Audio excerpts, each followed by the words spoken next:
La ministre de la Promotion de l'Investissement Manuela Santos et Elizabeth Fitzsimmons, ambassadeurs des États-Unis au Togo, ont échangé le 17 janvier 2024 autour des perspectives de partenariat entre les deux pays. L'objectif est d'accroître les investissements privés américains au Togo à travers l'AGOA, African Growth and Opportunity Act, loi sur la croissance et les opportunités économiques en Afrique. En venant signer avec le gouvernement togolais, surtout pour son coton, avec une agro-industrie, les États-Unis viennent simplement au secours d'une incapacité notoire de transformation, comme c'est la plupart d'ailleurs des pays africains.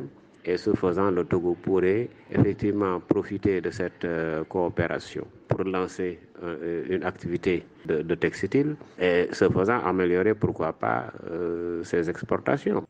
Les autorités ont évoqué l'importance de mener des actions conjointes au cours de l'année 2024 pour promouvoir les secteurs de l'agro-industrie et textile afin de susciter des occasions de joint venture entre les secteurs privés respectifs des deux pays. Selon les statistiques de la GOA, en 2020, les exportations du Togo vers les États-Unis s'élèveraient seulement à 12,9 millions de dollars contre des importations de 213,5 millions de dollars. Ces exportations sont extrêmement limitées en matières premières.